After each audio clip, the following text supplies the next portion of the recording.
I'm Richard Grusin. I'm the director of the Center for 21st Century Studies, and we are co-sponsoring this event with the UWM chapter of Phi Beta Kappa.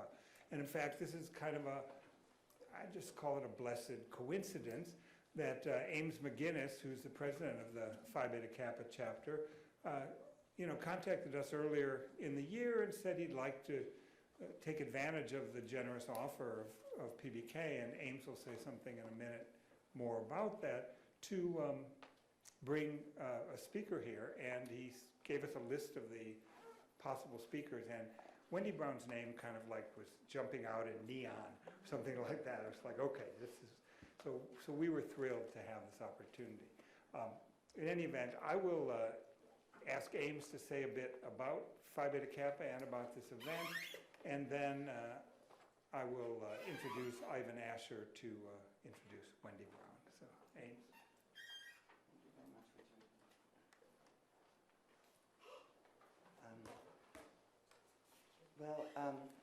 Thank you very much, Richard. And as Richard said, I'm Ames McGuinness. I teach in the history department, and I am the outgoing president of the UW-M chapter of Phi Beta Kappa. The Visiting Scholars Program is a long-standing effort by the national organization Phi Beta Kappa to enable distinguished scholars to exchange ideas with faculty and especially students on campuses across the country. I'm very grateful to Richard Grusin, to Emily Clark, Annette Hess, John Blum, and the entire staff of the Center for 21st Century Studies for making this visit by Professor Brown possible. Our UWM chapter of Phi Beta Kappa is, at this point in our history, essentially run by volunteers. And we have no budget. And there is no way that we could have hosted Professor Brown without the center's support. So I'm very grateful. I'd also like to thank my fellow officers of Phi Beta Kappa, Beth Weckmiller, Jim Klingbeil, Aaron Winkler, Sonia Kachadurian, and especially Jennifer DeRoche, who devotes many, many hours to the chapter every year. If I had more time, I would remind you of what some of you already know about Phi Beta Kappa, that we're the nation's oldest honor society, that the society's mission since its founding in 1776 has been to promote the free exchange of ideas and what we now call the liberal arts and sciences. And of course, there are lots of famous and accomplished people who are members of Phi Beta Kappa. And it was considered a sign of great things to come when back in 1974, after an effort that took literally years,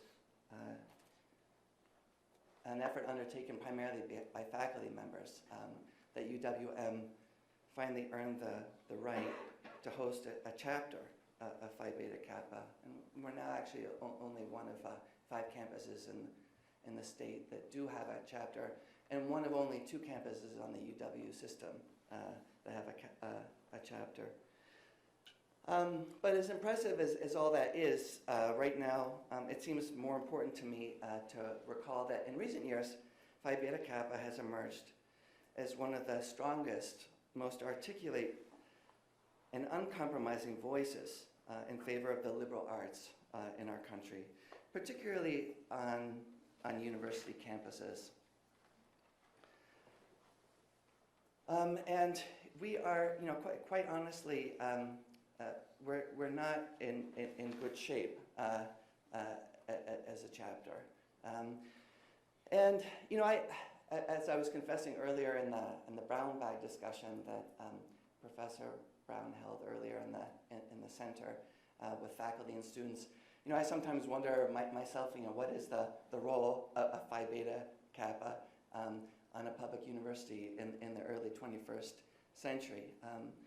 And it's true that Phi Beta Kappa membership in Phi Beta Kappa can still be helpful for people seeking a job offer or an admissions letter to grad school, to law school, medical school, and the like. But unlike a job offer or an admissions letter, Phi Beta Kappa recognizes the merit that exists in pursuing knowledge independently of the promise whether it's real or not, of short-term economic gain, and that explicitly and unapologetically declares that thinking hard and thinking well are goods in and of themselves. And that, quite honestly, is why I care about Phi Beta Kappa. Now, every year at UWM, we induct 40 to 50 juniors and seniors into the society, and you can find more information about the requirements for induction on our webpage if you're interested. Just Google UWM and Phi Beta Kappa. And you'll also find a little donation button where members can donate money to help defray the costs of initiation. And I feel very uncomfortable as I look out at all of you and talk about the donation button because, quite honestly, I think I look out at an audience of students and public employees, and I'm not going to be the person who tells you that you need to dig a little deeper. But as I said earlier, we are pretty much out of money, and if we're going to continue to exist on this campus, somebody or some entity other than the officers of our chapter is going to have to kick in money for scholarships and also for the many cupcakes and artificially flavored punch that we've been serving at our more recent initiations. So please do consider a donation. More importantly, Beth Weckmiller, who's the retired campus registrar, is leading a really serious campaign to make the chapter viable once again. And that's a plan that we will be unveiling at the start of next year. So especially if you're already a member, please be tuned into that. We actually do have a plan other than asking you for your money. And now there are some sign-up sheets that are circulating in the audience. They will be circulating shortly on the audience on clipboards, and I'd be grateful if you'd add your name. I want to thank the National Organization of Phi Beta Kappa, and especially our distinguished speaker, whom Ivan is going to be introducing shortly, Professor Wendy Brown. Now, it's traditional for chapters to provide visiting scholars with a gold-plated key or some other symbol of the chapter, but we simply don't have the means to do that. So I drove around the city this morning with my mom who's visiting, looking for, this is Milwaukee, a city of the people, or at least that once was the case. So I went around the city looking for artifacts of the word that had the words people or public in them. So I'm going to be presenting, I won't try to spoil all the surprise, but later on I'll present you with a bag from our public library. I have a picture of our city hall, which, as most of you know, was occupied by socialists for a good part of the 20th century, as recently as 1960. I have a nice print of a bookworm from our public library. I have a pen from our Milwaukee Public Museum. I have a pamphlet from our sewerage district, which unfortunately has been semi-privatized, but it is important for the history of socialism in the city. I have a poem, a book of poetry by Frank Zeidler, our most recent socialist mayor, including classics that you probably know, like To a Munitions Worker. And I've got a T-shirt because I love my mom.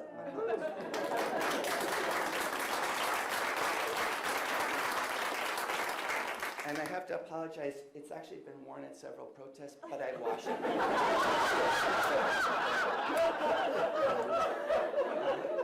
And I honestly did go look through our bookstore here on campus for things that said public, but I couldn't find anything.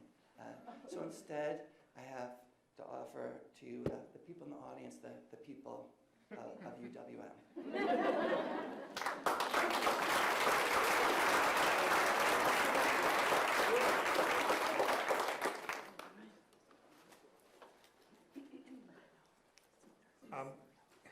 That's a hard act to follow. I won't even try. One of our fellows at the center this year is Ivan Ascher in the political science department. And Ivan received his PhD from the University of California, Berkeley, and Wendy Brown was his advisor, mentor, and good friend. So it seems really only appropriate that I asked Ivan to introduce her. So really, without any further ado, Ivan, why don't you come up and... Let's get this over with. Yeah. Do it. All right. I have some notes. Richard asked me yesterday if I could introduce Wendy Brown. I didn't reply to the email because I felt rather intimidated, not so much at the prospect of introducing Wendy Brown, as much as the perspective of following Ames McGuinness. I'm usually that guy, except I genuinely bumble my way through it instead of pretending to. So I assure you there is no grand finale to my rambling. So just give me, I don't know, 2.5 minutes and just stop the microphone. Let's see. I can't read it.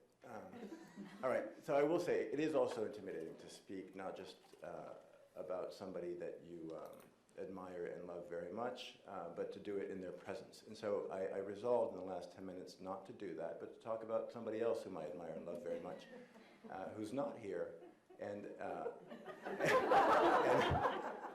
I actually genuinely was wandering down in Downer Woods, and I was thinking of the qualities that this person, her name is Ella Zemal. This is somebody I met when I was 19. She lived in St. Petersburg, and she was a friend of my parents. And I stayed with her for a few weeks. And you know, it's like you have a favorite band or something. You decide this is my favorite band. And anyway, at some point I decided this was going to be my favorite person. But then life is plentiful and generous in favorite people, and you don't have to pick.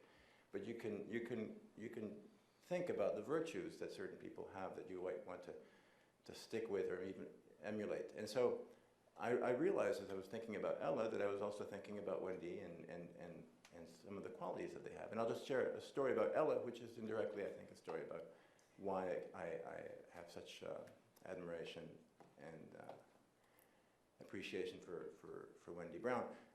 I was 19, staying with this friend of my parents in St. Petersburg with some modest competency in Russian, and I just wanted to stay in bed, and she would have none of it, and she would knock on the door of the bedroom, and she would make sure that I got out and that I would go to the Hermitage Museum, and then she would take me and she introduced me to people, including this woman who was in her 90s at the time. She was blind. She had lived through the Leningrad siege as a doctor. She was describing the corpses that people eating other people, and I just thought, this is so cruel to do this to a 19-year-old guy who just wants to sleep in.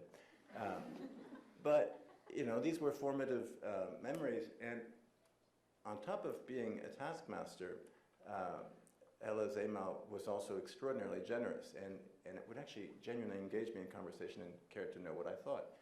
And so, basically what I'm describing here is somebody who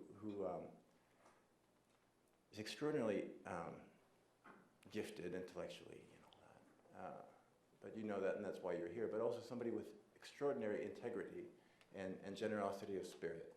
And this here, you'll have guessed, applies not simply to my dear friend Ella, but also to Professor Brown.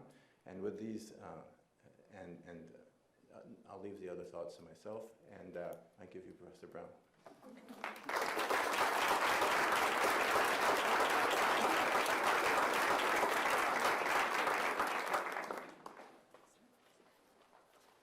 Well, thank you, Ivan, Richard, Ames, also to Emily and Annette for organizing this visit. I think that's really the most extraordinary set of introductory remarks from all of these people I have ever heard. And It is hard to follow because now, it's going to get serious and so forth. And I'm still contemplating, quite literally, the image of semi-privatized sewage.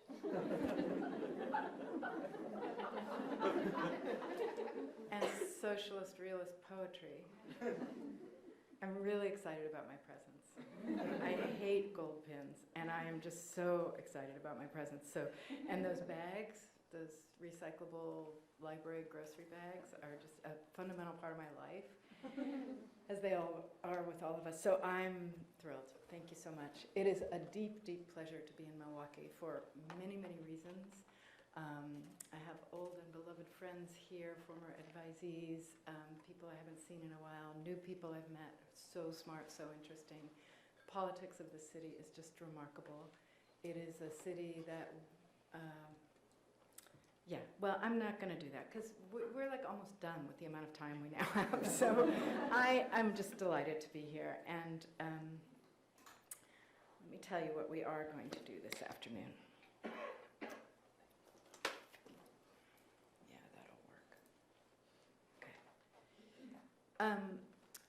What I'm going to argue this afternoon is that neoliberalism, a peculiar form of reason that submits all aspects of human and non-human existence to economic values, forms, and metrics, is quietly undoing basic elements of democracy. These elements include democratic principles of justice, democratic political cultures, democratic habits of citizenship, democratic laws, and democratic imaginaries. The point is not simply the usual one, that markets and money are corrupting or degrading democracy, or that privatization and deregulation generate hideous inequalities and exclusions. All that is true. Rather, the point is this: neoliberal reason, ubiquitous today in statecraft and the workplace, in jurisprudence, culture, and a vast range of quotidian activity, is converting the distinctly political character, meaning, and operation of constituent elements of democracy into economic ones. Liberal democratic institutions, practices, and habits may not survive this inversion, and more radical democratic desires and dreams may not either. In the Republic, Plato famously offers a homology between the city and the soul. Each, he argues, has the same constituent parts: reason, spirit, and appetite, and each is properly or improperly ordered in the same way. If appetite and spirit, rather than reason, governs either the individual or political life, the cost, according to Plato, is justice or virtue. Now, political theorists have challenged Plato's homology often enough, but it has a way of recurring, and I'm going to argue that neoliberal reason returns it with a vengeance. Today, both persons and states are constructed on the model of the contemporary firm. Both are expected to comport themselves in ways that maximize their competitive status and enhance their future value. And both do so through conduct that is entrepreneurial, investment-oriented, or both. A regime pursuing another course faces fiscal crisis, downgraded credit or bond ratings, and lost legitimacy at the very least. It faces bankruptcy and dissolution at the extreme. An individual who veers into other ways risks poverty and creditworthiness at the least, survival at the extreme. What's striking about the new homology between the city and soul, then, is that its coordinates today are economic, not political. As both individual and state become projects of portfolio management rather than rule, as this project and ethos replaces a political one, a range of concerns become subsumed to the project of capital enhancement, or they recede altogether, or they are radically transformed as they are economized, submitted to the process of economization. These include justice, sovereignty, even rule of law. They also include the knowledge and the ethos relevant to even the most modest forms of democratic citizenship. Two examples, one about the soul and one about the state, will elaborate this point. First, remaking the soul.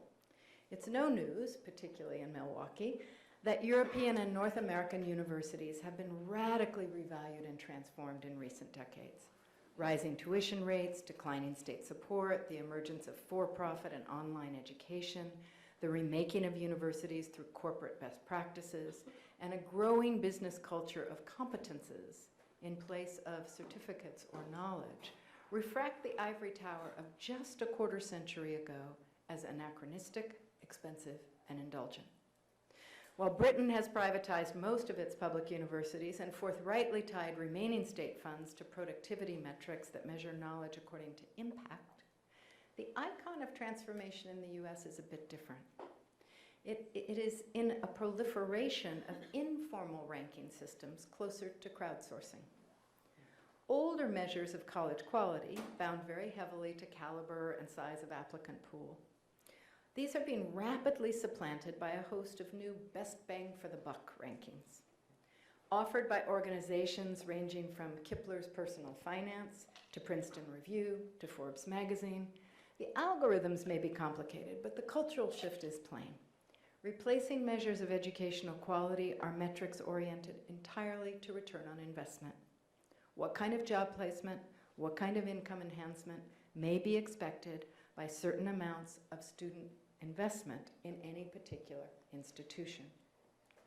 Now, the question isn't immoral, but obviously what it does is shrink the value of higher education to individual income prospects, removing quaint concerns with developing the person, the citizen, the culture, the common good. More importantly, as probably most of you know, there's a federal plan in the works to base allocations of $150 billion in financial aid on these new metrics. Assuming that plan materializes, institutions and students alike will not simply be interpolated, but forcefully remade by these metrics. Especially in what remains of public universities, the plan would incite compression of general education requirements, compression of time to degree. It would undermine the liberal arts and more broadly remake pedagogy and standards for the knowledge expected of college graduates. In short, the new metrics both index and drive a higher education revolution. Once about developing humanity, reproducing culture, generating an educated citizenry, more recently about enacting a principle of equal opportunity, higher education today is dedicated to producing and enhancing human capital, turning classically humanist values on their head. As education is revolutionized in this way, so is the soul, the citizen, and democracy. Okay, so that's one example of the economization of values that I'm talking about, and it pertains to, as I suggested, the soul. The other is an example that involves the state. President Obama appeared to open his second term in office with renewed concern for those left out of the American dream by virtue of race, sexuality, class, gender, or immigration status. His January 2013 inauguration speech sounded these themes loudly, and combined with his State of the Union address a few weeks later, the president seemed to have rediscovered his left base, or maybe just his own justice-minded spirit after what was a centrist, compromising, deal-making first term in office.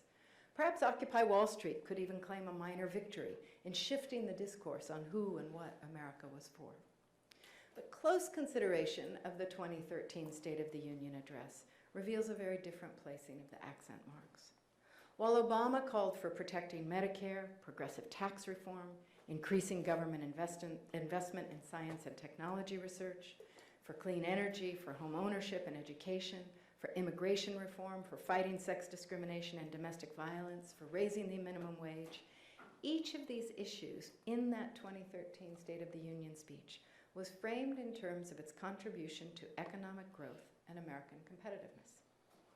Quoting Obama, "A growing economy that creates good middle-class jobs, that must be the North Star that guides all of our efforts. Every day," he added, "we must ask ourselves 3 questions as a nation." What were these 3 questions, these supervenient guides to law and policy formation? 1, how do we attract more jobs to our shores? 2, how do we equip our people with the skills needed to do those jobs? And 3, how do we make sure that those jobs lead to a decent living? Attracting investors, developing an adequately remunerated, skilled workforce. These are the goals of the world's oldest democracy, led by a justice-minded president in the 21st century. Success in these areas, he added, would in turn yield the ultimate goal of the nation and the government that stewards it, what Obama termed, quote, broad-based growth for the economy as a whole. More importantly, every progressive value, from decreasing domestic violence to slowing climate change, Obama represented not as merely reconcilable with economic growth, but driving it. Clean energy would keep us competitive. Fixing our aging infrastructure would prove, quote, there's no better place to do business than the US. More accessible mortgages would, quote, enable responsible young families to buy their first home and help our economy grow. Investing in education would reduce the drags on growth caused by teen pregnancy and violent crime. They would also provide the skills a competitive economy requires. Schools, he said, should be rewarded for focusing on science, technology, engineering, and math, the skills today's employers are looking for. Immigration reform, why do we need it? It will harness the talents and ingenuity of striving, hopeful immigrants and attract the highly skilled entrepreneurs and engineers that will create more jobs and grow our economy. Economic growth will also result, he added, when, quote, our wives, mothers, and daughters can live their lives free from discrimination and fear of domestic violence. So, Obama's January 2013 State of the Union speech effectively recovered a liberal justice agenda by packaging it as economic stimulus, promising that it would generate competitiveness and continued recovery from the recessions induced by the 2008 finance capital meltdown. Now, some might argue this packaging aimed essentially at co-opting the opposition, reversing charges against tax and spend Democrats by formulating social justice, government investment, and environmental protection as fuel for economic growth. And that aim is patently evident. But exclusive focus on it elides the way that meeting economic indices has become both the end and the legitimation of states today. In a neoliberal era, where the market ostensibly takes care of itself, Obama's speech reveals government as both responsible for the economy and subsuming all other undertakings to it. Striking in its own right, this formulation means that democratic state commitments to political equality, liberty, inclusion, and even constitutionalism are now subordinate to that economic project. They can no longer stand on their own legs as state purposes, and they can be jettisoned if they abate rather than abet economic ends. What the Obama speech also makes clear is that the state's table of purposes and priorities have become indistinguishable from those of modern firms, especially as firms adopt increasing concerns with justice and sustainability. For firms and states alike, competitive positioning, shareholder value, bond or credit ratings are primary. Other ends, from sustainable production practices to worker justice, may be pursued insofar as they contribute to this end. And as caring becomes a market niche, green and fair trade practices, not to mention small profit diversions to charity, become the public face and marketing strategy of many firms today. Obama's State of the Union speech only slightly adjusts this semantic order of things. It foregrounds justice issues, but tethers them to competitive positioning. In short, the management of government and the management of firms is now fundamentally identical. Both are in the justice and sustainability business, but never as ends in themselves. Rather, social responsibility, itself entrepreneurialized, is a strategy for attracting consumers and investors. In this respect, Obama's speech at once depicts neoliberal statism and is itself a brilliant marketing ploy borrowed directly from business, aiming to attract reinvestment from and increases credit with an ecologically and justice-minded sector of the public. Okay, so these two examples of contemporary neoliberal transformations of states, subjects, and their relation frame the question I'm posing today. What happens to rule by and for the people when neoliberal reason configures both soul and city, subject, citizen, and state, as financialized businesses rather than as polities? What happens to the constituent elements of democracy, its culture, its subjects, its principles, its institutions, when neoliberal reason saturates political life? How are neoliberalism's novel depictions of persons and states evacuating democratic principles, eroding democratic institutions, and eviscerating the democratic imaginary of Euro-Atlantic modernity? And how has rights law, in particular, become an important domain through which this transformation is taking place? Before I begin to address that frontally, I want to pose the question that some of you at least are wondering about now, which is, what do I mean by neoliberalism? It's most commonly understood as enacting a set of policies in accord with its root principle of affirming free markets. These policies include widespread deregulation of industries and capital flows, radical reduction in welfare state provisions and protections for the vulnerable, privatized and outsourced public goods, tariff reductions and replacement of progressive with regressive tax schemes, cessation of wealth redistribution as an economic or social political policy, and most recently, the financialization of everything and the increasing dominance of finance over productive capital. So that's the standard view of what neoliberal economic policy entails, and for critics of neoliberalism, the deleterious effects of these policies and practices are usually cited as intensified inequality, nationally and globally, ubiquitous privatization of public goods and provisions, an unprecedented intimacy of corporate and especially finance capital with states, and havoc wreaked on the economy and society by the inherent and dramatic fluctuations of finance markets. Certainly all of these are consequences of neoliberal policy, and certainly all of them are material for criticism, loathing, or popular protest, as indeed recent anti-austerity protests, Occupy Wall Street, the anti-globalization movement all loathed and protested them. But in contrast with an understanding of neoliberalism as purely a set of economic policies, or an economic policy plus an ideology of free marketeering, or in contrast with understanding it as purely a phase of capitalism, a phase that, this is the Harvey thesis, that sets loose the market to restore profitability for a capitalist class. In my work, I join Foucault and others in conceiving neoliberalism as an order of normative reason. An order of normative reason which, when it becomes ascendant, takes shape as a governing rationality to extend a specific formulation of economic values, economic practices, and economic metrics to every dimension of human existence. This governing rationality involves the remaking of the form, content, and conduct of heretofore non-economic domains and remaking them in economic terms. This economization may not always involve monetization. So we, for example, may, and neoliberalism interpolates us as subjects who think and act like contemporary market subjects, where wealth generation is not the immediate issue.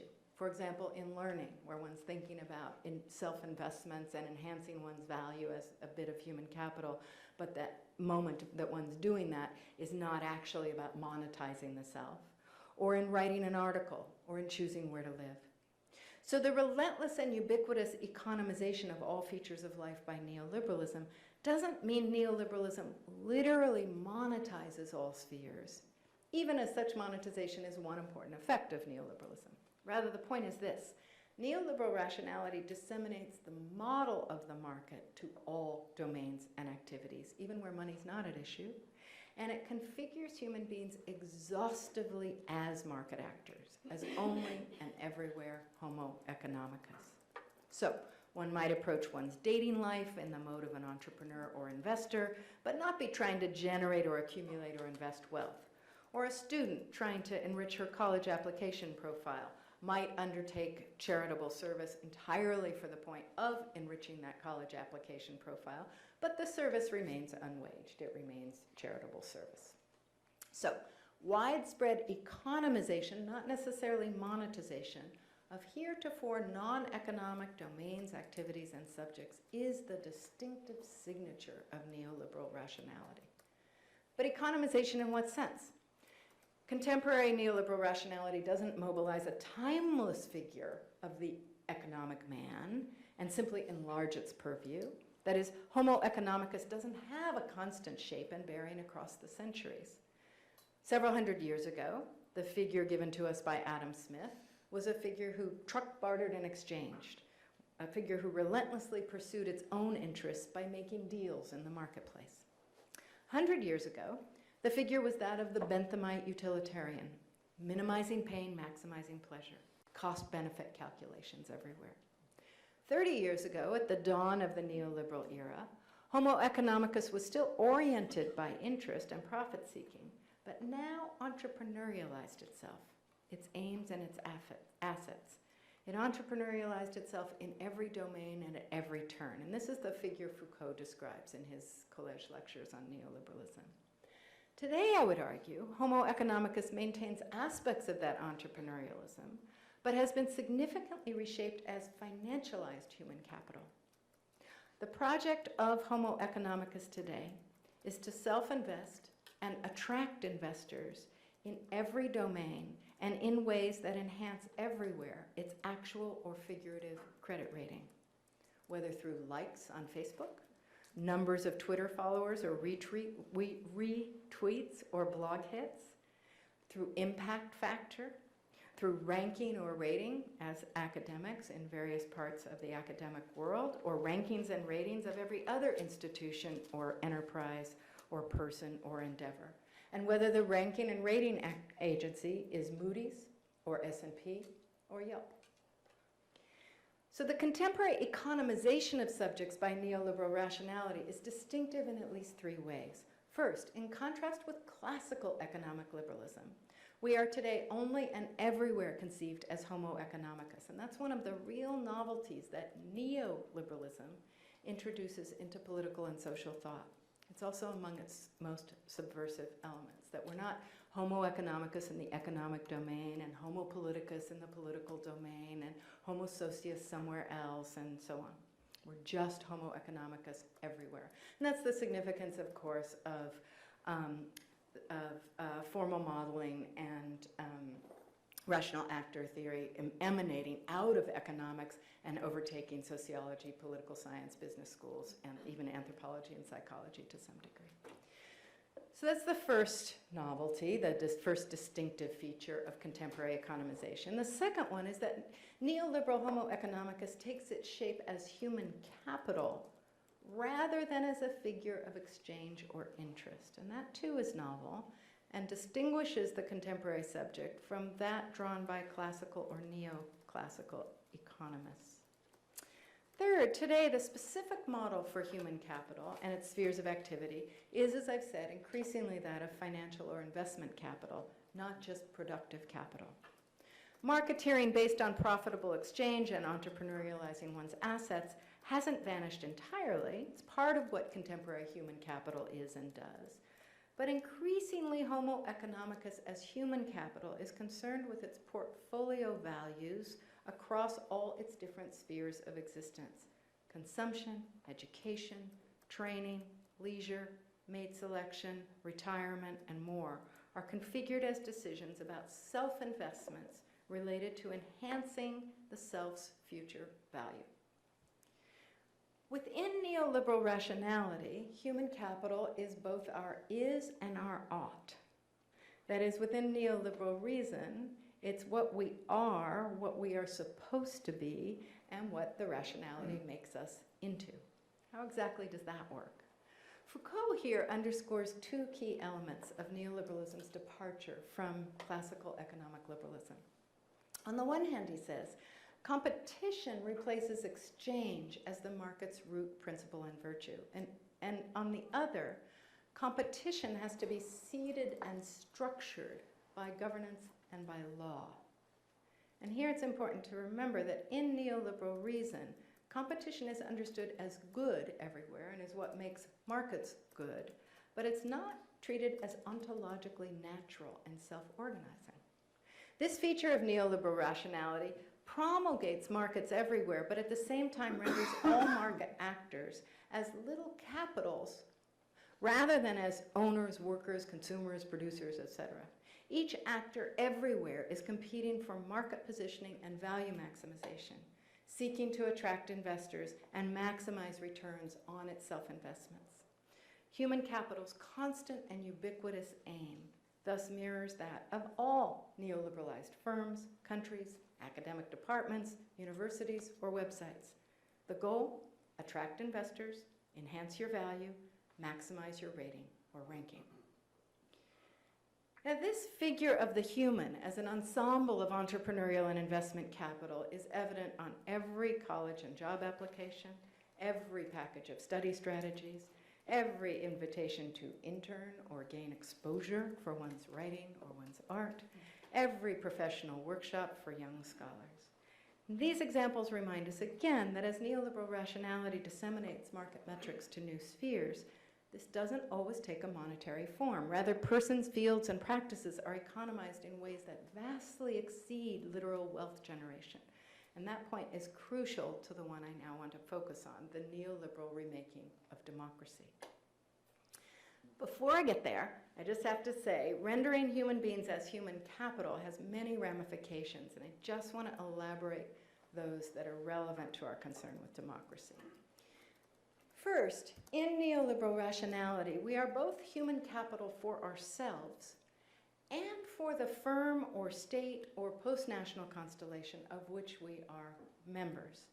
So even as we're tasked with being responsible for ourselves in a competitive world of other human capitals, insofar as we're also human capital for firms or states concerned with growth and value enhancement and their own competitive positioning, we have no guarantee of security, protection, or even survival.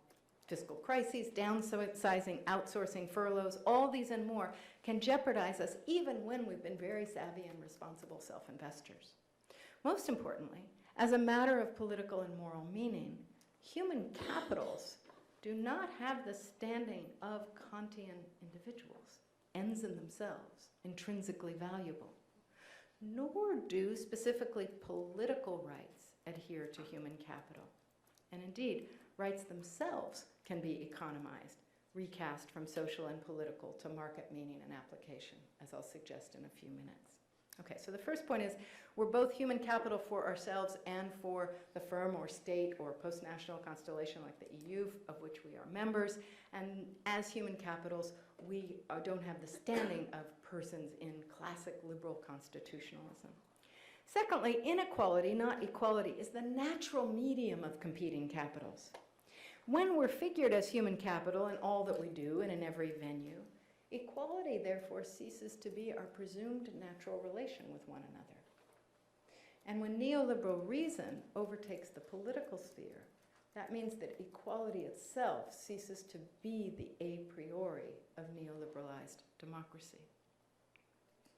Third, when there's only homo economicus and the domain of the political itself is rendered in economic terms, the foundation vanishes for citizenship concerned with public things.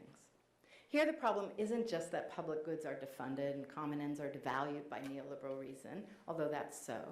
The problem is that citizenship itself loses its distinctly political valence and venue.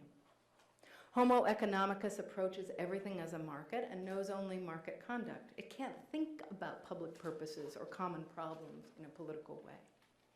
Moreover, the replacement of citizenship defined as concern with the public good by citizenship reduced to homo economicus eliminates the very idea of a demos asserting its collective political sovereignty. Fourth, the purpose of the state when it's overtaken by neoliberal reason is remade from one concerned with guaranteeing justice and security to one primarily governed by the project of economic growth, global competitiveness, and a strong currency and credit rating. The economy becomes the organizing and regulative principle of the state. This is what the Obama speech with which we began made clear. It's also what was underscored by the EU bailouts in Southern Europe, where the welfare of millions was sacrificed to avert what? Debt default and currency downgrade. It's also evident in the kinds of worries that dominated Washington last fall during the government shutdown. What were those worries? Not shuttered public services, but the effect on the stock and bond markets in the short term and the effect on the country's credit rating and growth rate in the medium term. As neoliberalism submits all spheres of life to economization, as it configures the state as a firm manager and the subject as a speck of entrepreneurial and self-investing capital, the effect isn't just to narrow the functions of state and citizen, or to enlarge the sphere of economically defined freedom at the expense of public life. Rather, it's to transpose democratic concerns with equality, freedom, and sovereignty from a political to an economic register. And here's how this goes. When liberty is relocated from political to economic life, it becomes subject to the inherent inequality of the latter and is part of what secures that inequality. The guarantee of equality through the rule of law and participation in popular sovereignty is now replaced with a market formulation of winners and losers, inherent inequality. Liberty, narrowed to market conduct, is divested of association with mastering the conditions of life, with existential freedom, or with securing the rule of the people. Freedom conceived minimally as self-rule or as participation in popular sovereignty gives way to comportment with a market rationality that radically constrains both individual choices and ambitions. No capital, save a suicidal one, can freely choose its activities and freely choose its life course, can be indifferent to the innovation of its competitors or the parameters of success in a world of scarcity and inequality. Moreover, as the provenance and meaning of liberty and equality are relocated to the economic register, politics and political power themselves come to be figured as their enemy. This open hostility to the political, in turn, transforms the promise of democracy, the promise to secure inclusion, equality, freedom, and popular sovereignty. As each of these terms, inclusion, equality, freedom, and popular sovereignty, is relocated to the economy and recast in an economic idiom, inclusion is inverted into competition, equality is inverted into inequality, freedom is inverted into unregulated markets and everything, and popular sovereignty is nowhere to be found. There, compressed to a formula, is the means by which neoliberal rationality hollows out both liberal democratic principles and a radical democratic imaginary that would exceed them. In the final turn of this talk, I want to ground what I've presented at a theoretical level in a reading of Citizens United, because it's the decision that holds just about everything I've said in the text. The Supreme Court decision, of course, Citizens United versus the Federal Election Commission, was decided in 2011, and many have recognized that it expresses neoliberal values in a very obvious way. It erases the distinction between fictitious, that is corporate, and natural, that is human persons, as it allocates free speech rights. It subverts legislative and popular efforts at limiting corporate influence in politics. And it overturns a century of previous court rulings aimed at modestly restricting the power of money in politics. But I want to argue that Citizens United represents much more than the ideological favoring of wealth, deregulation, and corporations by the court. And it represents much more than the unleashing of market forces in politics, much more even than the elimination of a crucial membrane between politics and markets. Rather, what I'll be arguing for these last few minutes is that Citizens United mobilizes law, and more specifically, civil rights discourse, free speech, to remake political life as a marketplace featuring market actors and market rules. Citizens United economizes politics at the level of reason, norms, and subjects. It recasts homo politicus as homo economicus, and it replaces the distinctively political valences of rights, equality, liberty, access, autonomy, fairness, the state, and the public with economic meanings of each of these terms. Like the more recent McCutcheon decision, Citizens is thus a force in the deep and wide remaking of democracy by neoliberal reason. First, the decision. I'm sure most of you know it, but I'll just remind you of it, reprising it very briefly. Writing for the majority, Justice Kennedy argues that campaign finance regulations concerning corporate electioneering bear upon a First Amendment right to free speech that ought neither to be limited to natural persons nor apportioned differently among persons according to resources or capacity for influence. All speakers, Kennedy declares simply, quote, use money amassed from the economic marketplace to fund their speech, and the First Amendment protects the resulting speech, end quote. So restrictions on electoral spending for campaign ads by corporations, any restrictions on that spending represent, to Kennedy, both inappropriate governmental intervention in the free market of ideas and represent discrimination against certain speakers on the basis of status or content. So that's the reasoning, at once very simple and very radical. Radical in its jettisoning of more than a century of law aimed at mitigating the potentially overwhelming power of corporate wealth in electoral politics. But my question is, what makes this reasoning possible? What new common sense is it drawing upon? And what transformations of the Constitution and political life does it in turn enact? How does it embody and disseminate what I have been arguing is neoliberal political rationality governing the domain of democratic thought and democratic practice? In the majority opinion, Justice Kennedy sets out to emancipate speech from what he calls the webs of regulation and censorship by which it is currently discouraged or choked. Depicting the Federal Election Commission as, quote, generating onerous restrictions that function as the equivalent of prior restraint, Kennedy repeatedly identifies the court's task with checking the dangerous reach of this government agency, which he says has in the past chilled, stifled, or forthrightly banned speech as it has set limits on corporate funding. But beneath all the hyperbole about government chilling of corporate speech is a very crucial rhetorical move. Establishing speech as analogous to capital in what Kennedy explicitly terms the political marketplace. On the one hand, government intervention is depicted as harmful to the marketplace of ideas that speech generates. Government restrictions damage this marketplace, just as government restrictions damage all marketplaces. But on the other hand, Kennedy is casting the unfettered accumulation and circulation of speech as an unqualified good for democracy. Now, what's significant about rendering speech as capital?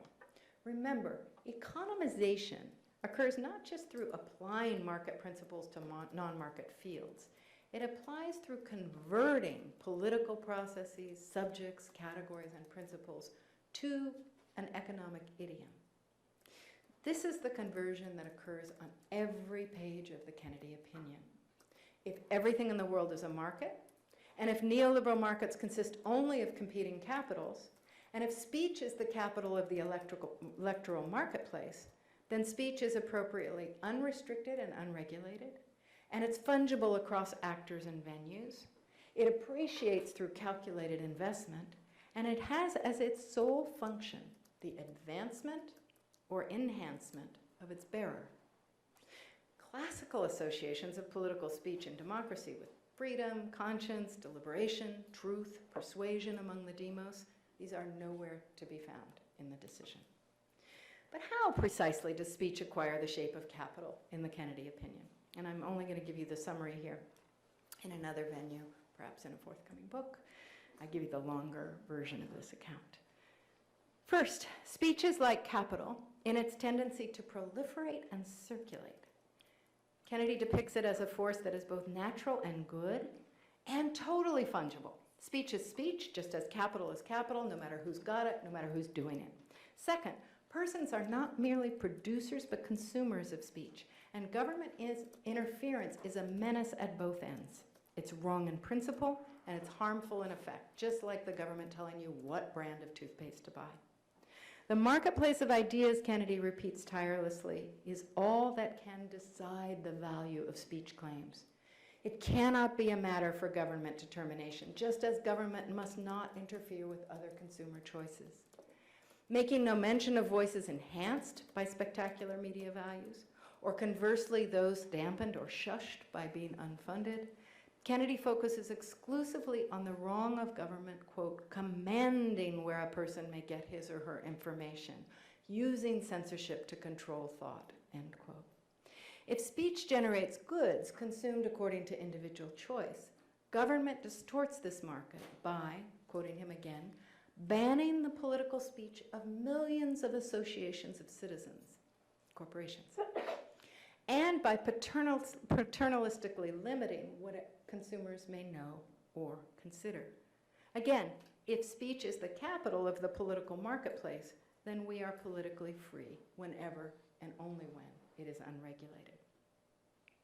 But Kennedy casts speech also not as a medium for expression or dialogue, but as innovative and productive, just like capital is. There is, he says, a creative dynamic inherent in the concept of free expression that's always dampened by government intervention. So just like the more capital, the better, the more speech, the better.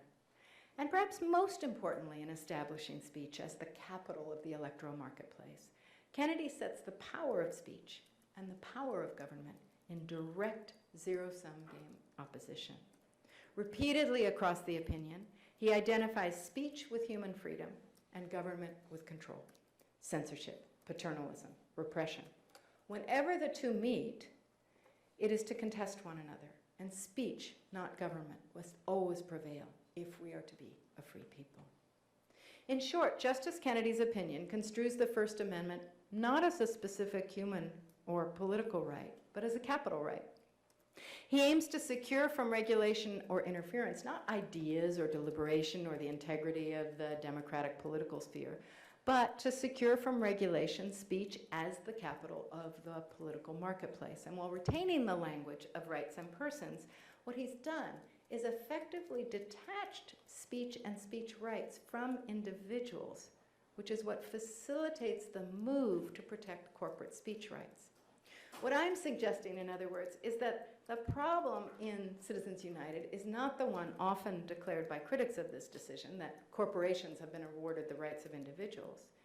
The deep problem is that individuals as rights-bearing participants in popular sovereignty disappear when speech flows obtain the status of capital flows, and when all actors are construed as market actors simply seeking to enhance the value of their capital. So the problem isn't that corporations have become persons, but that persons have become capital. The formulation of government as the enemy to the free circulation of speech as capital also links all, from the poorest citizen to the richest corporation, as potential victims of government interference or citizenship.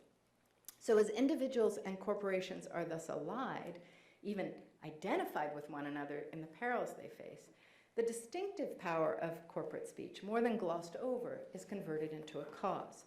What has to be fought, Kennedy says, are conditions in which, and I'm quoting him, certain disfavored associations of citizens, those that have taken on the corporate form, are penalized and are prevented from presenting both facts and opinions to the public.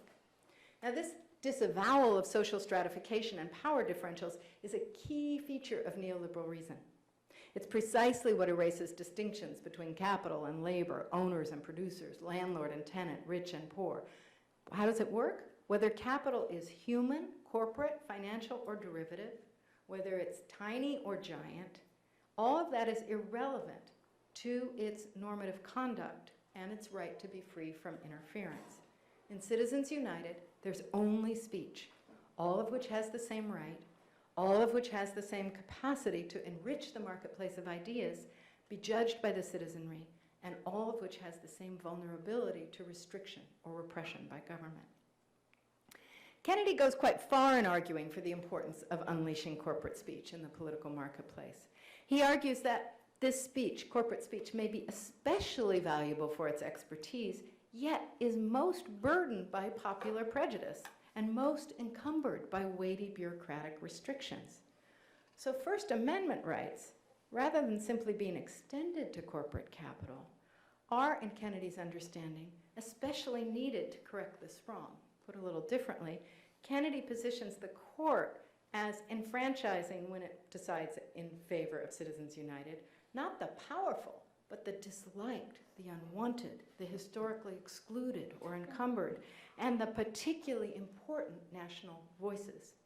This reminds us that one effect of deploying rights discourse to advance the economization of politics, or put the other way around, one effect of economizing rights to neoliberalize the political, is that the unimpeachable value and virtue of political rights obscures their substantive subversion through economization. The inclusive and egalitarian promise of rights shrouds the most fundamental dynamic of the marketplace, competition, where the strong aim to extinguish the weak. Corporate speech rights don't technically cancel the right of others to speak, but as Justice Stevens notices in his dissent, when corporations eat up the airwaves and drive up the price of media ads, other views are simply overwhelmed and driven out. And here's where political rights and markets cross-thread. There's no formal limit to how many may have speech rights, but when political speech is constrained by price and the finitude of time and space, deregulating speech subverts equal rights to participation, or put the other way around, when rights to political participation are marketized, political equality is the first casualty. If preventing the many from being drowned out by the few is precisely what the Federal Election Commission aimed to do in its century of regulating corporate spending, it has no place in a market where the most innovative, the most ambitious, the most aggressive must prevail, and where this prevailing also equates the voices with valuable expertise in interpreting and shaping political life. Now, if the figuration of speech as capital is one index of the economization of law and politics achieved by citizens, the decision's multiplication of marketplaces is another. In addition to marketplaces of speech and ideas, Justice Kennedy depicts electoral contests themselves as political marketplaces. He frames the question before the court as whether winners in the economic marketplace may rightfully operate unimpeded in the political marketplace. His conclusion? Amassed wealth can affect election outcomes, but all markets must be left to work on their own. What's happened here? Again, democratic political speech, far from being cast as a delicate, corruptible medium for public persuasion, which must be protected from monopolization, becomes, in and as a marketplace, an unhindered capital right. Similarly, the political field, long conceived as a domain of powers through which common existence is negotiated, protected, or transformed, becomes, as a market, simply a medium for advancing every kind of capital, human, corporate, financial, cultural. So more than merely drawing on neoliberal reason, Citizens United develops it as a jurisprudence and, above all, as a democratic theory. The thoroughgoing character of the reformulation of political life in market terms in this decision is also evident in Kennedy's discussion of corruption. That's the last issue I want to talk about. And here I should just note the more recent McCutcheon decision, which removes restrictions on the total amount any single donor can contribute in an election cycle, rests on this definition of corruption established in Citizens that I'm about to describe.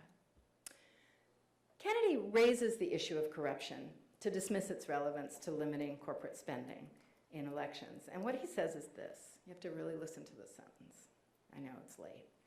Influence over or access to elected officials does not mean that these officials are corrupt. How is this remarkable sentence possible?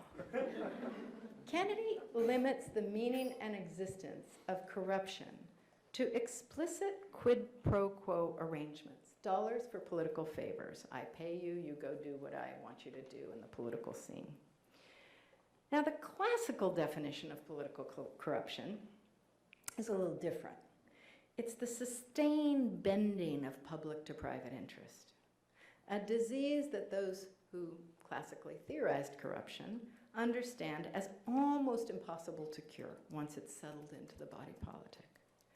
But such a meaning, the sustained bending of public to private interest, cannot be featured in neoliberal reason, where there are only private interest, contracts, and deals, and there's no such thing as a body politic, public good, or political culture. So while corporations will obviously wield their financial might to pursue their ends in the political sphere, consider investment banks writing the new finance regulations, or pharmaceutical and insurance companies writing significant parts of Obamacare, or agribusiness developing intellectual property rights law for GMOs. For Kennedy, this kind of thing does not qualify as bending public to private interest. Why? Because it's not based on quid pro quo deals with politicians. Kennedy cites his own previous opinion in McConnell for this point, and this is also worth listening to for just a moment. He says this: favoritism and influence are unavoidable in representative politics. It's in the nature of an elected representative to favor certain policies and to favor the voters and contributors who support those policies. On the other hand, still Kennedy, it's well understood that a substantial and legitimate reason, if not the only reason, to cast a vote for or make a contribution to one candidate over another is that the candidate will respond by producing those political outcomes the supporter favors. Democracy, he concludes, is premised on responsiveness. Now, the remaking of political life in economic terms in this passage is subtle but remarkable. Kennedy argues first that elected officials, rather than representing a district or a nation, are responsive to their investors, those who financed and voted for them. Second, he argues that the only reason to vote for or give money to a candidate is that the candidate will respond with certain political outcomes. And the verb and its tense are really crucial here. Their importance is underlined by Kennedy's concluding statement that democracy is premised on responsiveness. What Kennedy has done is, in place of the more conventional view that voters or contributors support candidates whose political positions they like or align with, representatives will respond to support by delivering outcomes. That is, representation is literally bought by the get-go everywhere and by everyone. Put it yet another way, all representative politics is quid pro quo, which gives representation a meaning something closer to its legal meaning, as in I'd like to hire you to represent me, to literally deliver what clients purchase. Now, as Kennedy, in this formulation that I read a few minutes ago, equates voters and financial contributors. Remember, it's both voters and contributors that he's concerned with here, including corporate contributors. It might seem like he's finessing a point that would be more tendentious if he spoke only of contributors. But the equation is actually crucial to the transformation of democracy that his words are performing. In this economic contractarian account of political representation, we all expect to get something from our investment, whether our investment of money or our investment of votes. We expect to get not just the person that we want to be in office, but we expect to get the political outcomes we've purchased. Elected officials are for securing those outcomes, not for securing justice or national welfare or addressing contemporary common challenges or preventing future common predicaments or peril or something like that. So if votes and money are the two currencies for making these deals, corporations can enhance their own value and their own positioning by delivering votes, which is exactly what Citizens United facilitates. To conclude, I've offered just a few instances of the many neoliberal inversions of democratic elements in Citizens United, and tried to do so to suggest that this decision does much more than permit corporate funds to flood the electoral process. In its insistence that the corporation must share in the rights of man, in its heralding of corporate speech as vital to democracy, in its jettisoning of concerns with equality in access to or effects of political speech, certainly the court licenses and legitimates unlimited corporate power in politics. But the decision accomplishes something even deeper and I think much more sinister, as it submits politics, rights, representation, and speech to what I have been calling economization. It subverts key components of liberal democracy: popular sovereignty, free elections, political freedom, and equality, as it converts them to an economic register. Casting every element of political life in market terms, the decision vanquishes liberal democracy's already anemic homo politicus, and it erases the crucial interval between economic and political life, essential to the most modest version of popular sovereignty. It aggressively abandons the distinctively political valence and venue of democracy and turns its back on the fragility of democratic conditions and cultures. It supplants democratic political deliberation and voice with a formulation of speech as capital and free speech as an unhindered property right. It reduces political knowledge and political participation to practices of individual or corporate capital enhancement achieved through broadcasting one's economic position as a political one. Rendering government regulation or limits as the enemy of freedom everywhere, the court blends flows of capital and flows of speech into a single stream and gives them a common enemy, the regulatory state. Each of these moves is novel in the history of democratic thought and practice and democratic jurisprudence. Each hollows out the practices and institutions of liberal democracy and scorches the ground of other democratic forms. Together, they seem to extinguish a conception of democracy, a democratic imaginary, and a demos where this would matter. Thank you.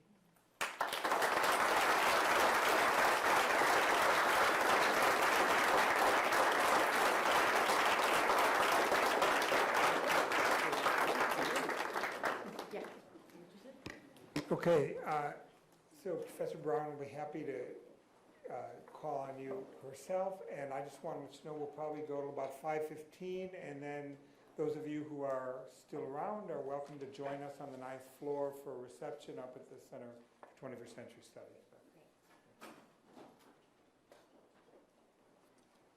Thank you, Wendy. I found that completely and utterly persuasive and completely and utterly demoralizing. Yeah.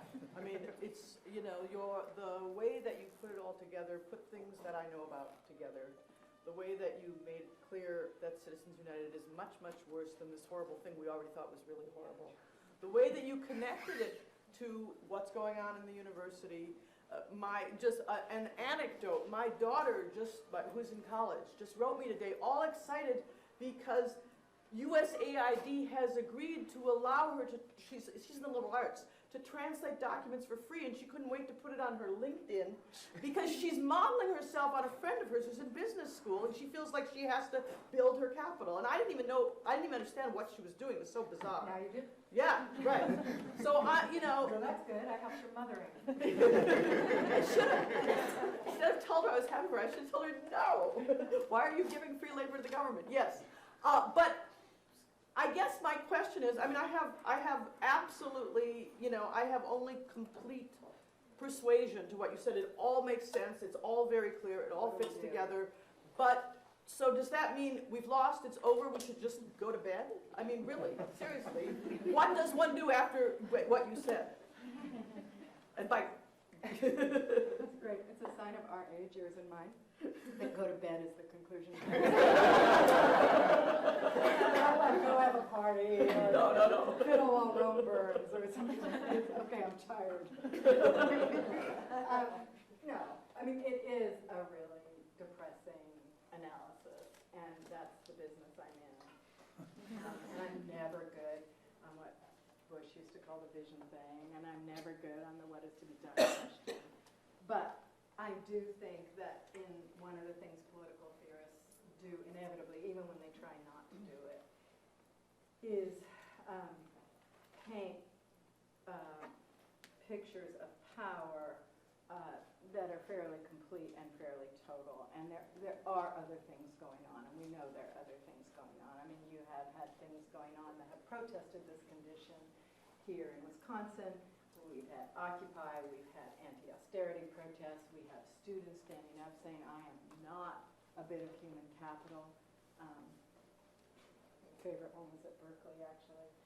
I always love everything that happens at Berkeley, but it was an anti-tuition hike protest where a guy was walking around naked with a sandwich board on. I am a public good. Yeah, that's right. But I do think, of course, there's resistance, and of course, what we have in the Supreme Court right now is the extreme of the Chicago School of Jurisprudence. I mean, the law and economics people that, so it's not just like they're channeling something in the culture. They're actually taking this particular form of jurisprudential reasoning and putting it into place. And we also happen to have two extremely strategically savvy Supreme Court justices who have figured out how to manipulate the liberals on the court into, not, I mean, they don't always get them, but sometimes they do get them to agree. So I painted a very dark picture. I don't have a lot of hope, but I do think that there is, there's more alertness to what neoliberal rationality and neoliberal reason is in other parts of the globe. I think we've been a little slow to wake up. I think the term didn't make much sense in the US for a long time, partly because of our confusions about liberalism and so forth, because we had our eye on neoconservatism for so long, and because some of our most powerful neoliberal regimes of the past few years have been Democratic presidents, Clinton, Obama, et cetera. And so I think we've been slower on the left in this country to develop an analysis and get to what's happening to our, there's not just about inequality, and it's not just about the bad anti-tax people, and it's not just about, the Christian right, and, we've been sorting it out slowly, but I do think there's a generation that's getting smarter and wiser and understanding this and resisting it. So I'm not saying, there's a ton of hope, but I did not paint that part of the picture here. And I just think, one of the things we do in universities is this kind of analytic work. And what I find is that there are certainly students in, coming out of the business school and economics and so forth in Berkeley who will fight with me on this analysis. But even some of them will argue or think through, sort of what the damage is that's being done, not just to democracy and not just to your daughter and not just to a whole, cash-up values, but to the fabric of everyday life and also the prospects of a funny how these things are in your head. You listen to NPR long enough, and I was going to say, a just and verdant, and what's the other one? I forgot the third term. Equitable? Is it equitable? Equitable? Equitable, yes. That's what it's NPR. Well, I'm wondering though, couldn't one argue that in fact there is in neoliberalism a very radical dimension, right? Perhaps even a revolutionary one, in that the sort of the reduction of human beings to market values in some sense frees them, right, from an earlier form of normative reason, which is that human beings have to prepare for war, right? And that perhaps, in that sense, it's quite logical that a lot of people would find neoliberalism to come sort of naturally to them, right, in a society where nobody owes anyone anything, right, and that perhaps the rise of neoliberalism, perhaps must be indexed, right, to the sort of dissolution of social bonds, and so I was wondering, if neoliberalism is this kind of like how do we then address perhaps this emancipatory element? That it seems in some sense to work in certain ways below people's radar, right? Because obviously it is conferring, one definite sort of historical benefit, right? And that perhaps, resistance to neoliberalism then involve perhaps some kind of sacrifice, perhaps a sacrifice that many people aren't quite willing to make. Right. Okay. A couple of things. There's no question, many people have argued that, the great thing about neoliberalism, first of all, is that it gives everybody the chance to be human capital, and that it's, in that sense, is the extreme of equal opportunity. That it also, Gary Becker basically makes this argument, that what's really wonderful about neoliberalism is that it gives everybody a chance to develop human capital in their own way. He kind of combines a Millian view with that. I think that part's not right, because I think you can combine, in a marketplace, you don't just get to freely invent what you want to be and how you want to be, and just how just and ecological and how well you want to pay your workers and so forth if you want to survive. And the same is true of developing human capital. But I guess what I find striking in the two things you gave us as possibilities for human beings, which is going to war or being human capital, is that it just seems to me that if that's, in the 21st century in the West, if that's what we've come to as like the two possible ways to conceive of ourselves, then the nightmare of the human species is actually worse than I had thought. I mean, if that's really it, you know, if it's really like war or capitalization as our possibilities, I also think we need to note the extent to which going to war and human capital investment have now been dramatically merged. And not only for recruits to ISIS, but recruits to the US military.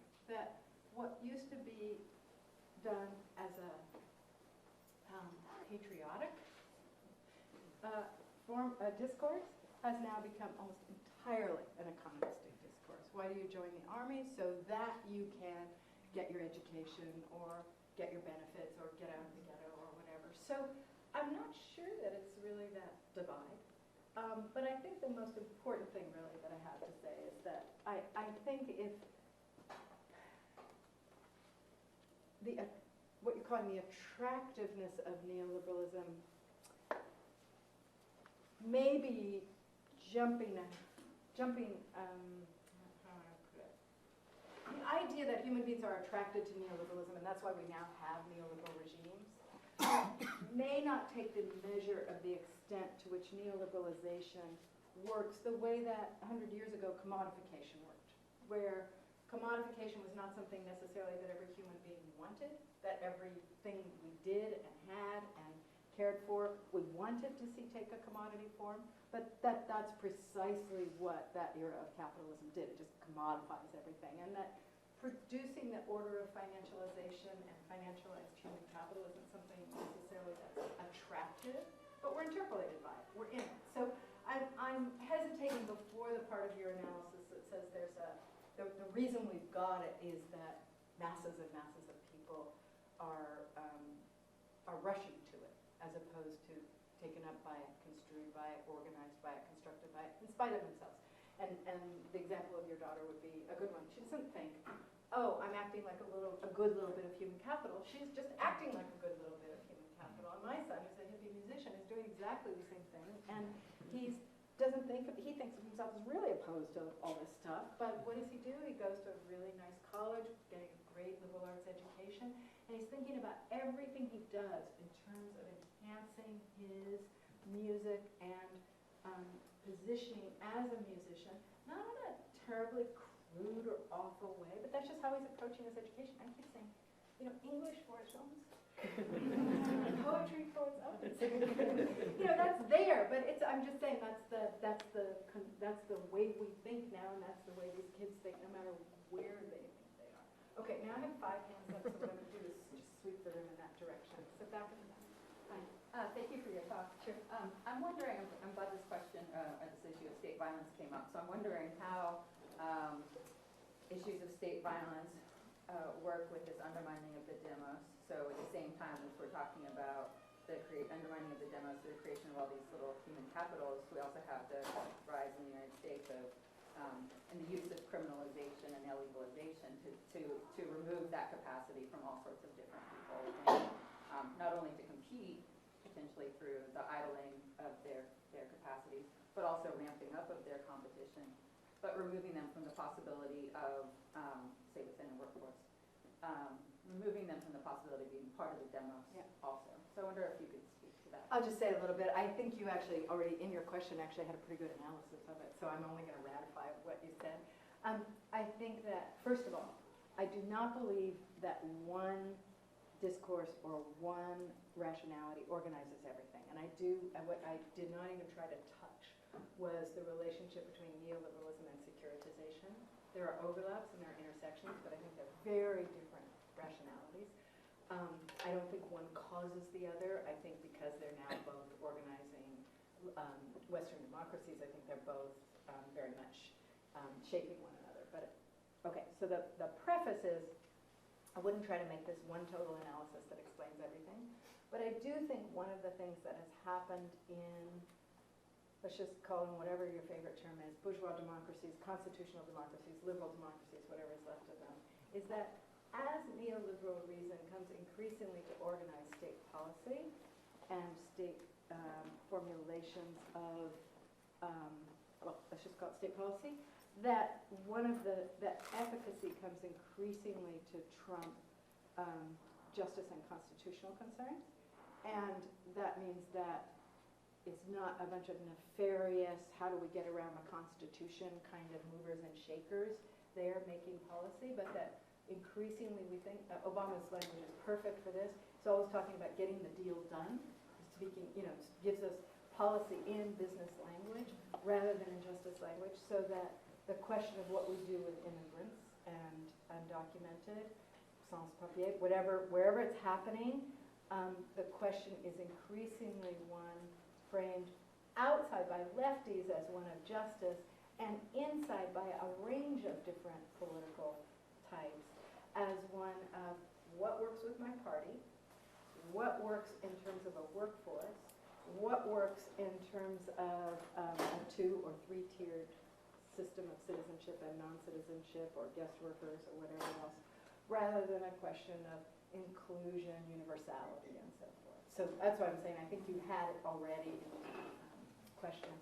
State violence, though, more generally, I think also gets titrated a little differently than it might have been in another era, and also has to do with efficacy and tolerability rather than, again, purely questions of justice, constitutionality, and so forth. Okay, here, yes. Recently, the Supreme Court surprised a lot of people by refraining, at least for now, to step into the regulation of marriage as a social institution. So this may be an obvious question, but what do you see as neoliberalism's influence on the dramatic switch in the legal status of same-sex marriage in the United States over the last decade?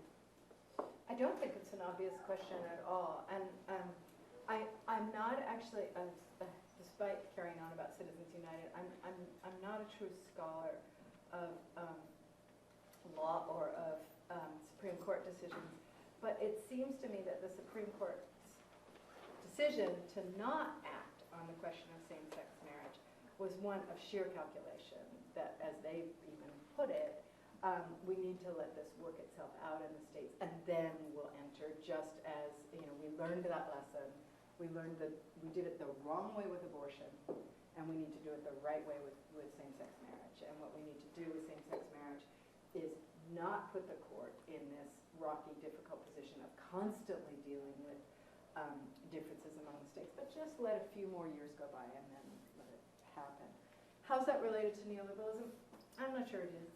I mean, I think those kinds of calculations have happened in the Supreme Court for a really long time. But maybe you're asking more generally, how has the acceptance of same-sex marriage or the movement of same-sex marriage or the marriage equality campaign in the last decade been affected?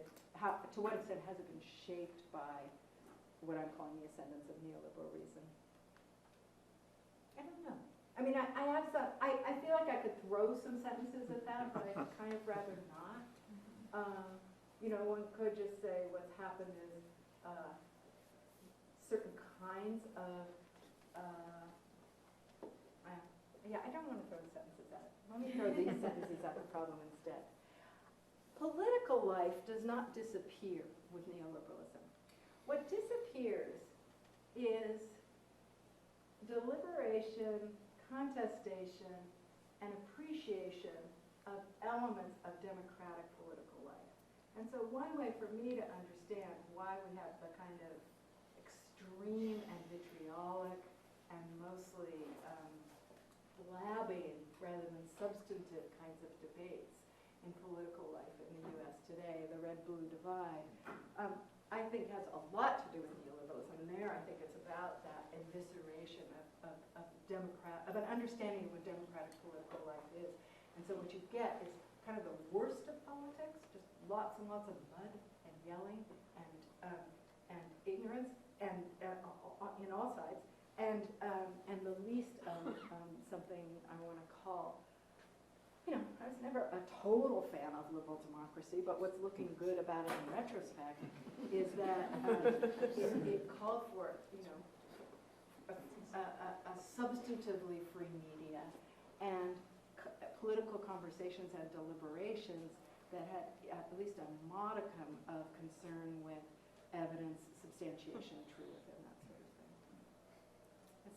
I didn't answer your question. I said I was going to throw some sentences at a different version of it. And then I promise I'll come over. Yeah, thanks for a very, very sort of wonderful talk. I was just wondering if you want to speak very briefly a little more to this notion of human capitals, because it seems to me that on the one hand there's a kind of seeming subjectification, where you have an entrepreneurial remodeling, dissolving or dilution of the membrane between the economic and the political, and as you suggest, actually dissolving membranes between many different spheres, because it's so ubiquitous. Right. And on the other hand, your talk suggests actually very massive de-individuation, which is coming from the metrics, from the rule of ratings, which constantly transform, labor and subjects, hitherto subjects, into data, which is totally impersonal, which has, actually no room for subjectification. Right. Even while the advertising that results from it is very personalized and comes into your computer in very specific ways. Yeah, so I was wondering if you want to speak to this. How are the two going to be calibrated? Or how are they being calibrated, this seeming subjectification and de-individuation? Yeah, maybe this goes back to the question about human capital and its emancipatory dimension. I do think that one of the things that is bewitching and perhaps seductive about human capitalization, let's just call it that, is that it seems like you really do get to individuate and develop in all kinds of highly personal ways. And whether it's the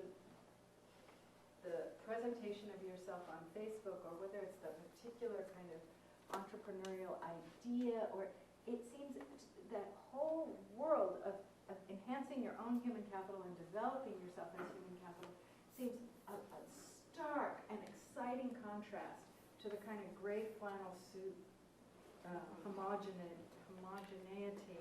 of everybody in their cubicle and everybody doing the same, looking the same, being the same, and eating the same bad food that is at least the fantasy of the kind of white middle class 50s that one could compare it with. So it has that emancipatory feel because because of that individuation. And then, as you say, its other side is precisely a homogenization, but perhaps from my perspective, more importantly, governability through that individuation, which for me, first Marcuse and then Foucault are my most important teachers on that ability to be governed through your ostensible freedom, that ability to have your conduct conducted while you imagine that you're conducting it yourself, and not just that that's a kind of, false consciousness or illusion, but that that's actually the principle of, a certain biopolitical principle of organizing the subject through this individuation and self-enhancement and responsibilization that does have a certain domain of freedom in it, and at the same time a heavy subjectification and governability. All I'm doing is riffing on what you said. You said it, and I just added some things to it. I'm going to go over here and then come back. Yeah, so, thanks. That was great and depressing at the same time. As a media theorist, my job is kind of to analyze structures of media, mediation, technology. And what's interesting to me, and Facebook and social media have come up now in a number of different places, and it doesn't seem like it's an accident that this moment of neoliberal calculation emerges in this moment in which we have this massive data technology that allows everything to be calculated. And in fact, you mentioned securitization in relation to neoliberalism. And in fact, it's that calculability, that amassing of data, data mining, surveillance, and so forth, that enables both of those regimes to stay in place. So I guess questions I tend to ask are whether, so one way to say that is, okay, well, neoliberalism and securitization needed a technology that could do that, and so the technology got invented. But I tend to think it might work, if not the other way, at least work in concert. That is, we have this shift, this massive shift in our regime of technology and mediation that now makes this possible. So what you're talking about as this kind of capitalization is also could be understood as gamification. That is, that students, young people, citizens are interested in essence winning the game is part of what's going on here. So I don't know that this necessarily offers an optimistic or a possibility of hope, although the techno-utopians among whom you live think that in fact there is the possibility of hope through technology that way, and I'm not one of them. But it does suggest at least that the contestation and the struggle in any case happens at many different levels and in many different places, and that perhaps one of the places that this can happen and that we need to encourage our young people who are much more adept, not just at working the surface of social media, but at working what makes it, you know, the algorithms and so forth that make things actually happen. We need to get them engaged, and perhaps that's another front besides getting better Supreme Court justice. So, a comment as much as a question. Yeah, well, it's a great one. So I'll just add a little bit to it, which is that, you know, I think, again, one of the things for me that thinking with Foucault, one of the reasons I think with Foucault here in the zone that you're in is if we ask, as our students often do, you know, well, which is pushing which? Is it the technology pushing the neoliberalism or the neoliberalism pushing the technology? We won't get anywhere. We'll have, you know, an old kind of materialist technology, holy war debate, et cetera. But you know, you didn't do it that way. I'm not suggesting that was your formulation. But I do think that one of the things Foucault's really helpful for is this, recognizing that you get something like neoliberal reason, which was not supposed to become ascendant. And it is important to remember this, that it was a couple of people understood really as crackpots in the field of economics who birthed neoliberalism. And the stuff is still being laughed at in the 60s and 70s when Foucault is starting to write about it. And the idea that it became ascendant and then dominant and then governs the world should give some hope to the left. Because it really was not inevitable. And it absolutely, I mean, no self-respecting Keynesian, but no, nobody thought it was good. Even Milton Friedman, you know, sort of knew he was tilting at windmills until he got a hold of those helicopters to fly over Santiago. But there's a quality of historical contingency in it.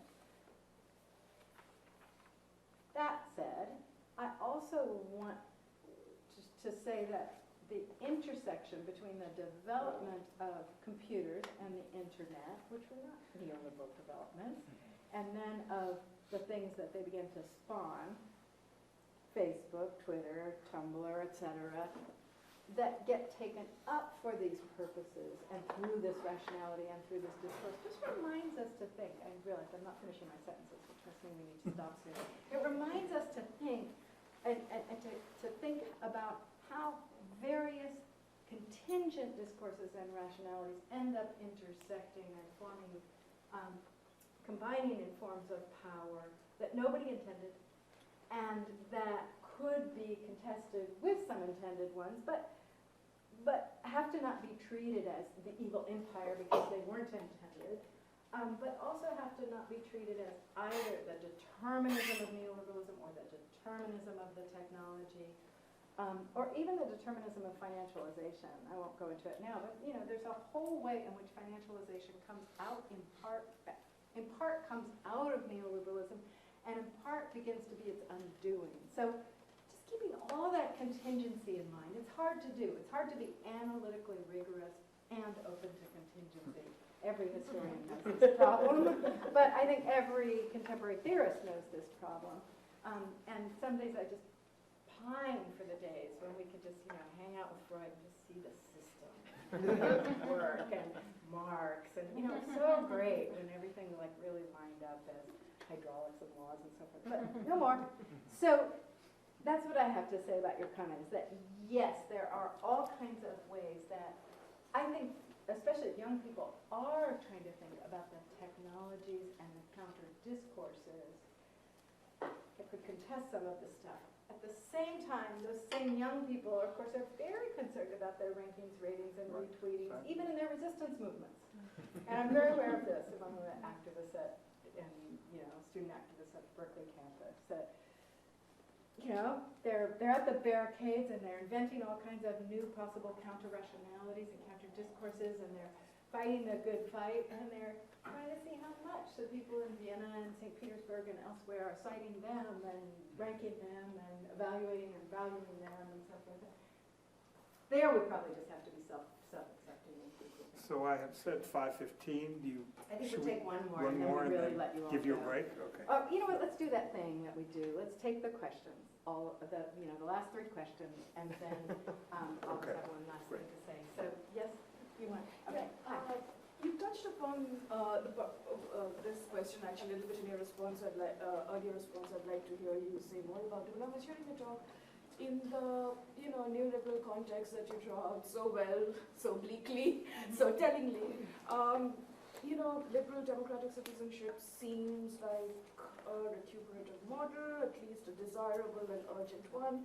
But that is worrisome, of course, because of its histories and ties and the economics. So, to me, it really seems sort of, if we talk about lack of hope, is that if we can, the concern for you seems to be that the neoliberal blurs the homo economicus and the homo politicus, or at least Actually, I'm saying co-opts. one It wipes out co-opts. the It other. Yeah. actually co-opts. Yeah. So is undoing the co-optation that only sort of space for hope?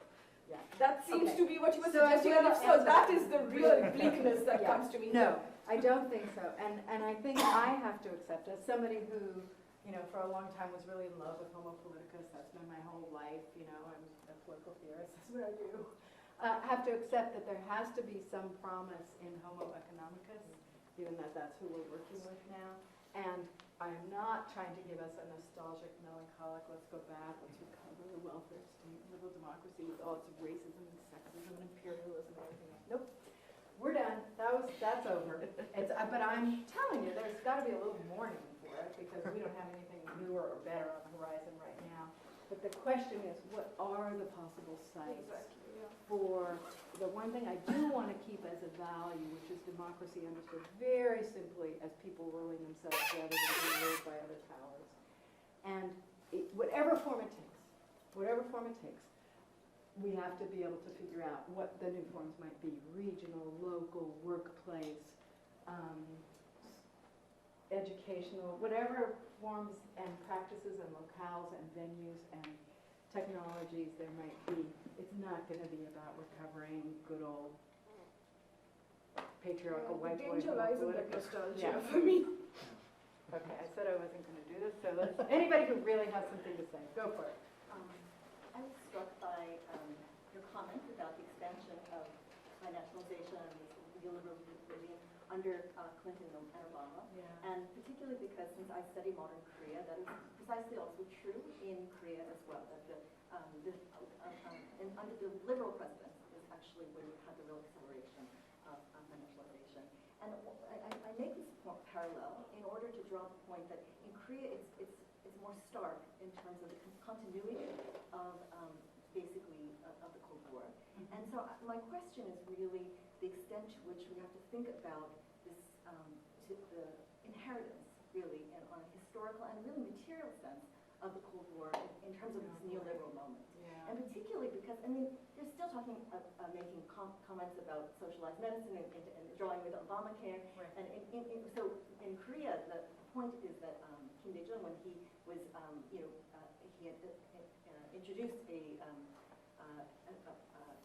agenda of engagement, he also had to very closely ally with these neoliberal politics in order to diffuse his critics that he was communist.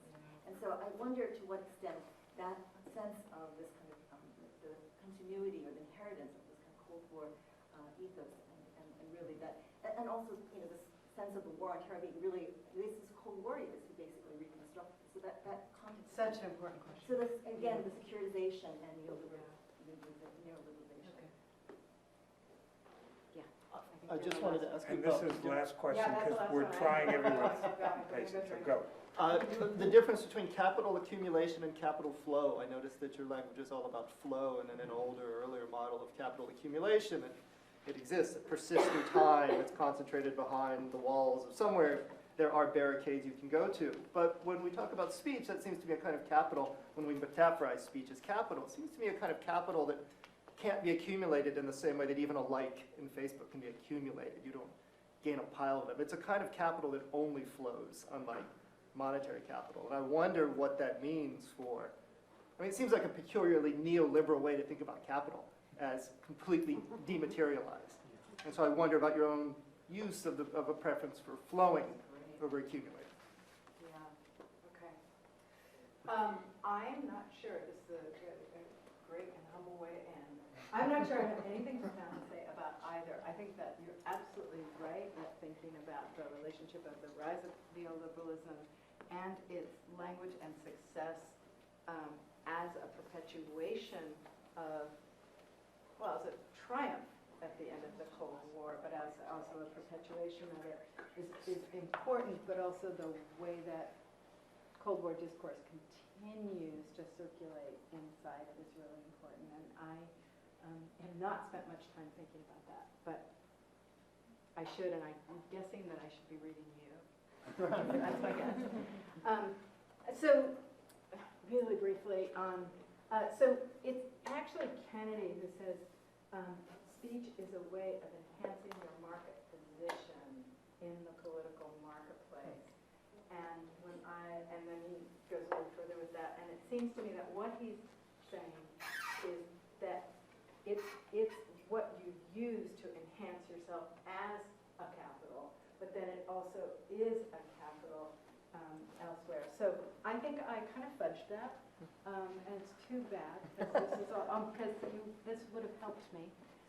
Sort of separate it out, as you say, the older model of capital that accumulates and piles up versus that which is circulating, especially in a financialized world, and is never really piled up, even despite Piketty's thesis that there's capital accumulation and then there's growth, and that's the parting ways issue. What any contemporary student or scholar of financialization will say is, no, you don't pile it up, you know.